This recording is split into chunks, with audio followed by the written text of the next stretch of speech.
Imagine being completely alone on a tiny windswept island in the middle of a raging sea. Now, imagine simply vanishing without a trace.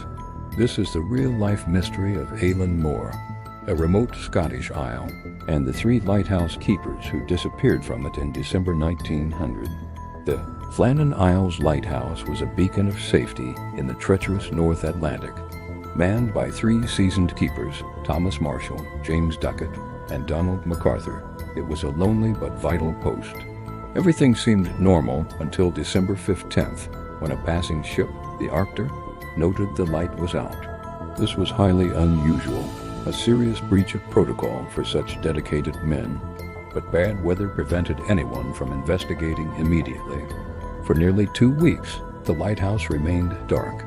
Finally, on Boxing Day, December 26th, the relief vessel Hesperus arrived. Joseph Moore, the relief keeper, was the first to set foot on the island. He was met with a chilling silence. No one came to greet the boat. The flagstaff was bare. An unsettling feeling crept over him as he climbed the steep steps to the lighthouse. Inside, the scene was even stranger. The door was unlocked. In the living quarters, a half-eaten meal of salted mutton and potatoes sat cold on the table. An overturned chair lay on the floor, as if someone had jumped up in a hurry. One of the keeper's oilskin coats was still hanging on its hook, meaning one man had gone out into the storm without his protective gear. The clocks had all stopped. The beds were unmade, but the men themselves, they were gone. The logbook offered the only clues, and they were perplexing. The entries written by Thomas Marshall described a terrible storm that began on December 12th. He wrote of severe winds, the likes of which I have never seen before in 20 years. He noted that James Ducat had been very quiet, and that Donald MacArthur, a notoriously tough ex-soldier, had been crying. This was strange, as all 3 men were veterans of the sea and sky, not easily rattled by a storm. The final entry on December 15th was brief and cryptic. Storm ended, sea calm. God is over all. But here's the twist. No storms were reported in the area on the 12th, 13th, or 14th of December. The weather was calm until the 17th. So, what happened? The official investigation concluded that the men were likely swept away by a freak wave while securing equipment near the western landing during the storm that * hit on the 15th. This theory suggests that 2 keepers went out, were washed away, and the 3rd ran out to help, only to meet the same fate, explaining the single remaining oilskin coat.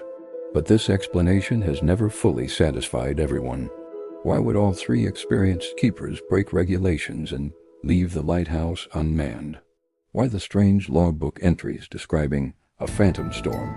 And why was MacArthur, the toughest of them all, reportedly in tears? Over the years, wilder theories have emerged. Some whisper of a giant sea monster or a flock of birds that drove the men mad. Others suggest a fight broke out, leading to a tragic accident. There are even tales of foreign spies or paranormal encounters with a ghostly longboat, known in local legend as the Phantom of the 7 Hunters. The truth is, we will probably never know for sure what happened to Thomas Marshall, James Ducat, and Donald MacArthur. Their disappearance remains one of the greatest maritime mysteries of all time. 3 men, a desolate rock, and a set of clues that only deepen the enigma. Their silent, empty lighthouse stands as a lonely monument to a story that has haunted sailors and storytellers for over a century. What do you think happened on that cold December day? Let me know your theories in the comments below. Thanks for watching, and if you enjoyed this, dive into the unknown. Don't forget to like and subscribe to Infinite Enigma for more mysteries.